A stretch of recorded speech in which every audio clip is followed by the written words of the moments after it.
Oi, gente, tudo bem com vocês? Bom, esse vai ser o primeiro vídeo mais longo do canal do YouTube, que eu não tinha direito até agora. Mas eu vou fazer assim pra colocar coisas mais longas pra quem quiser, sabe? Vai lavar uma louça, vai pegar uma pipoca e ouve, né? Porque eu amo fazer esse tipo de coisa assistindo vídeo no YouTube. Então eu vou fazer aqui uma conversa mais longa mesmo, pra quem quiser realmente saber sobre tudo que eu vivi, tudo que eu passei. Vou tentar também fazer uns cortes disso aqui pra botar no Reels, né? Bom, tem muita gente perguntando a minha história, como que eu comecei a fazer esse desafio dos 30 dias pra viver. Então, eu comecei lá no Instagram a fazer coisas pra me sentir viva todos os dias. Então, desde o dia 1 até hoje eu tô no 55, alguma coisa assim. Então, eu tô no 55. Beleza. Então, eu vou contar agora um pouco mais da história de como eu comecei a fazer isso e por quê e tal. Bom, eu sou psicóloga, né? E desde sempre eu fui muito sensível, assim, e era muito curiosa pra saber sobre as pessoas, sobre o que as pessoas pensavam, e pra me entender também. E quando a gente vai fazer psicologia, a gente precisa entender que esse curso é para quem quer entender o outro, é para quem quer ajudar o outro. Quando a gente quer entender a si mesmo, a gente vai para nossa própria terapia, né? E eu fui para minha própria terapia e consegui me entender muito por lá, e eu entendi que esse papel do terapeuta foi muito importante para mim quando eu era adolescente, então eu quis também poder contribuir para as outras pessoas. E eu sempre tive muitos problemas com meu pai, assim. O meu pai, ele era uma pessoa muito intensa mesmo, tanto pro lado bom quanto pro lado ruim. Então, ele era uma pessoa que tinha alguns problemas com o álcool, era uma pessoa que muito explosiva, mas por outro lado, ele era a melhor pessoa pra estar do lado num rolê, assim. Ele era uma pessoa muito poética, um cara muito engraçado, um cara muito gente boa, sabe? E eu sempre tive umas questões com isso, assim. Eu achava ele uma pessoa incrível, mas eu sentia falta do pai, sabe, assim? Então, eu tive muitas questões relacionadas a isso. Eu percebo que na minha infância e adolescência isso refletiu muito, assim, na escola, nas amizades, sabe? Eu era uma pessoa um pouco impulsiva, não sabia muito determinar meus limites e os limites dos outros, assim, sabe? Queria chamar a atenção de umas maneiras erradas, porque eu não sabia comunicar isso. Então, eu percebo que isso refletiu muito, mas depois de ter feito o processo terapêutico e depois de ter feito a faculdade de psicologia, eu fui mudando muito isso, né? Entendendo como que eu poderia curtir o meu pai e tirar o melhor daquela relação, sabe? Porque ele era uma pessoa muito boa, apesar de vários defeitos, né? E aí eu já tava numa fase mais madura, já tava num relacionamento estável, e tava reconstruindo toda essa relação com o meu pai. Isso tava me curando muito, eu tava muito feliz com isso. E aí, em 2022, a gente... Ai, gente, será que eu vou chorar nesse vídeo? Meu Deus. Ó, sincerão, hein? Vai ser assim do fundo do meu coração, como tudo que eu venho fazendo até agora. Mas em 2022, ele começou a ter alguns sintomas assim esquisitos, sabe? Começou a coçar muito as mãos, ele começou a ficar amarelado, assim. E é difícil pra mim até hoje, assim, relembrar de todo esse processo, porque foi muito doloroso, mas eu quero contar pra vocês a minha história, né? E isso é bem curativo pra mim. Eu gosto muito de falar, eu gosto muito de me expressar, sabe? E acho que isso pode ajudar também outras pessoas, né? Então ele começou a ficar muito amarelo, começou a ficar mais magro. Oxe, tá tendo uma procissão aqui. Legal, bacana. Tá tendo uma galera buzinando, eu espero que passe. Então, se estiver no fundo aí, vocês me perdoem, tá? Bom, o meu pai tava nesse momento sem plano de saúde, porque a minha mãe tinha um plano de saúde da família inteira e ele, por conta da idade e o peso dele e tal, o plano dele acabou ficando muito caro. Então minha mãe tirou o plano dele pra ele fazer um à parte. Só que ele não fez, gente, porque ele era essa pessoa, entendeu? Vivendo lá e não fez o plano de saúde. Então, ele foi pro hospital público mesmo pra ver o que estava acontecendo. E ele passou muito mal e ficou no hospital por 2 dias na sala de espera. E aí, a gente descobriu que ele estava com um tumor embaixo do fígado. Tem um canalzinho que passa as vias biliares, né? E é um tumor extremamente raro e muito, muito letal, assim. E aí a gente descobriu isso, ele tava sem plano de saúde, a gente ficou desesperado, assim, né? Mas ele, graças a Deus, conseguiu uma vaga no Hospital das Clínicas em São Paulo. Até porque o caso dele era muito raro e os médicos queriam entender mais sobre o caso. E aí, gente, olha que louco, começaram a acontecer coisas muito doidas, assim. Enfim, eu moro num lugar hoje que a minha mãe acabou descobrindo na época que o proprietário tinha tido esse mesmo tumor nesse mesmo lugar e tinha falecido. E é extremamente raro, assim, tem pouquíssimos casos no Brasil, sabe? Pra mim, sempre foram meio que recados, sabe? De que realmente era a hora. Não sei explicar, mas eu tive sempre essa sensação. E daí a gente começou os tratamentos, né? E meu pai sempre foi uma pessoa muito forte, assim, de saúde, sabe? Então a gente não acreditava muito que ele realmente fosse falecer. Mas era muito difícil. Os médicos deixaram claro desde o começo, assim, que tinha um prazo pra ele viver, sabe? Tinha a possibilidade de fazer uma cirurgia pra ter um transplante de fígado, mas mesmo com essa cirurgia, ele ia só estender o tempo de vida um pouquinho, mas não ia sobreviver por muitos anos, provavelmente. E a cirurgia era de alto risco tanto para a pessoa que fosse receber o órgão, né, tanto para ele quanto para o doador do órgão. E nesse momento, eu era uma candidata forte para doar o órgão para ele. Só que eu era menor, né, de estatura. Só que também isso deu uma confusão na família, né? Então o processo foi muito tenso, sabe? Todo esse processo que eu vivi foi muito tenso. E deu uma confusão porque ele sempre foi uma pessoa que abusou muito da saúde, sabe?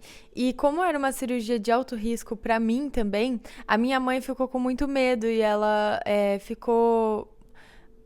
Enfim, né? É uma situação em que, gente, não tem como. São muitos sentimentos conflitantes, sabe? E o SUS, gente, foi incrível com a gente nessa parte, porque eles fizeram uma avaliação psicológica muito criteriosa, sabe?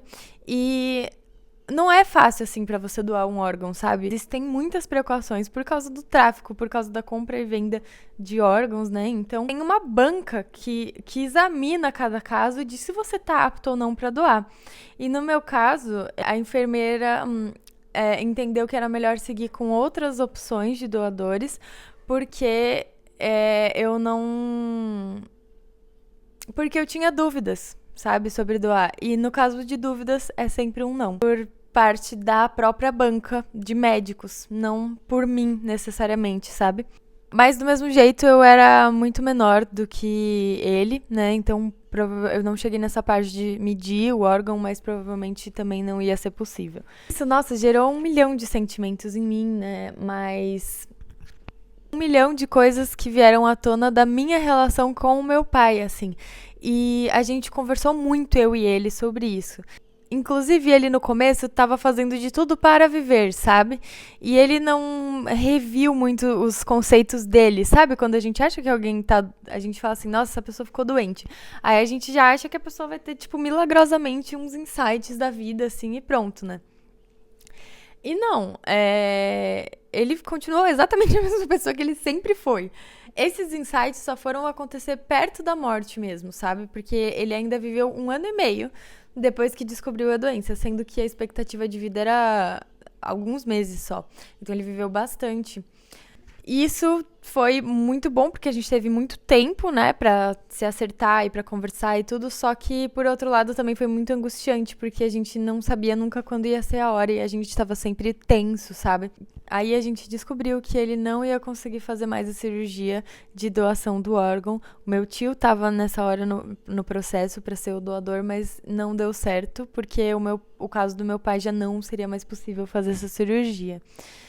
E aí a coisa desandou de vez, assim, gente. Ele entregou os pontos, deu pra ver isso, deu pra sentir a vida dele indo embora, tipo, fisicamente mesmo, você tava perto, sabe? Você sentia esse processo que, eu já falei aqui, eu sou muito intuitiva, muito sensível, então não sei se todo mundo sentiria isso, mas eu sentia a vida indo embora mesmo.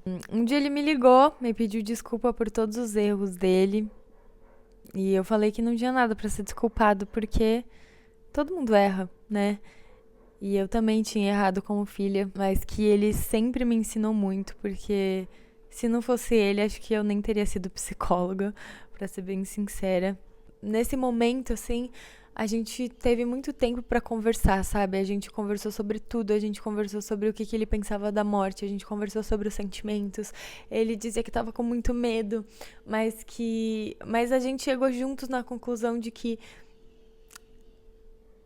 todo corpo que nasce, ele foi feito para morrer. Então, por mais que exista um sofrimento envolvido no processo, na hora que você morre, a gente chegou na conclusão de que, assim, você só vai, sabe? É como dormir, porque é um processo natural.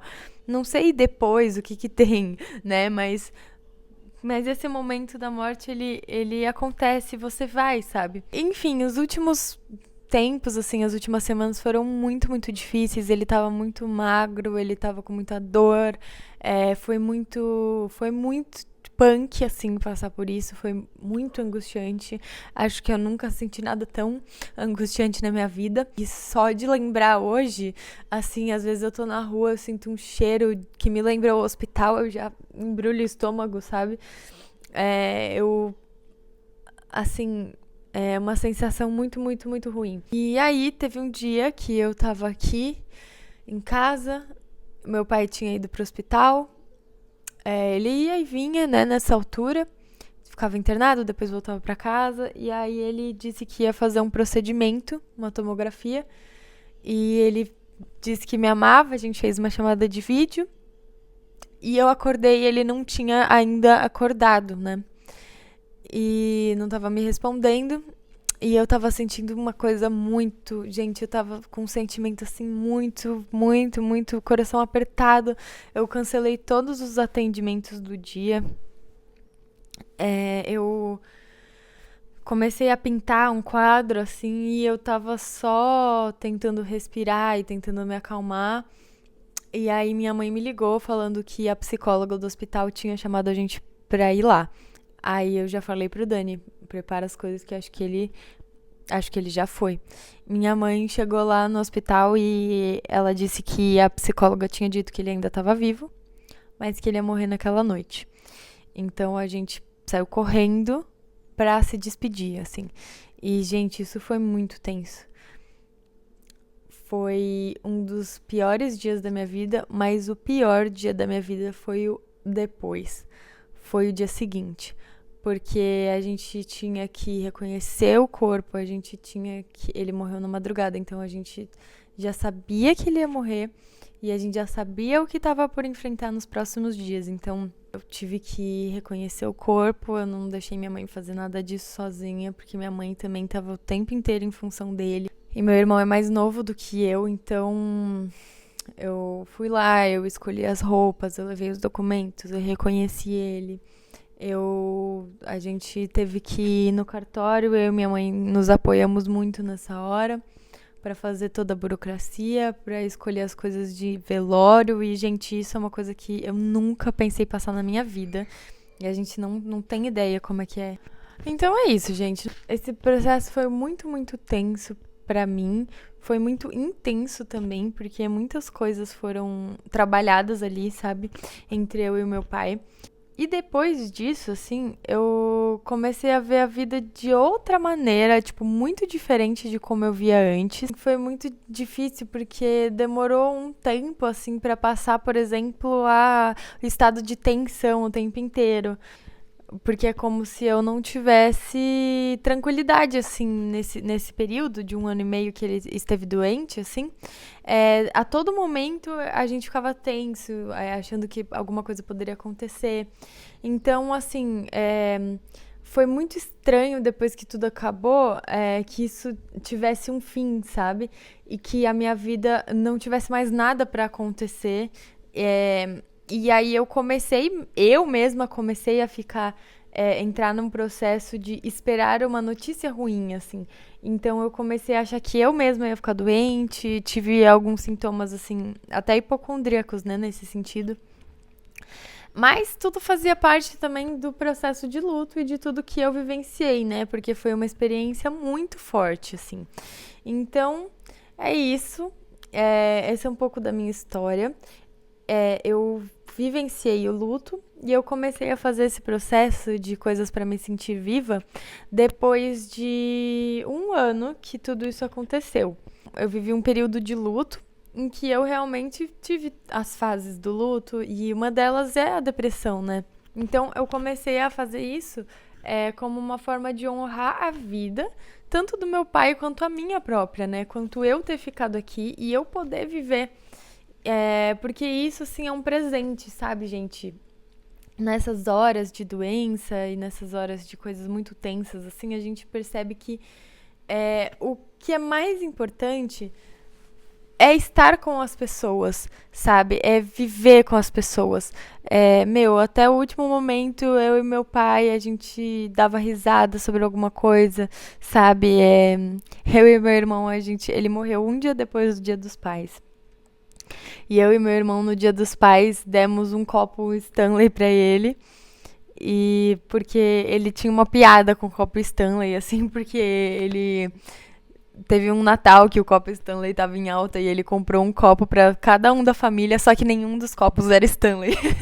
Era um copo qualquer, ou uma caneca, ou uma garrafa, tipo, qualquer coisa que não era um copo Stanley. E ele, porque era muito caro o copo Stanley, e aí ele fingia que ia ser um copo Stanley e não era, sabe?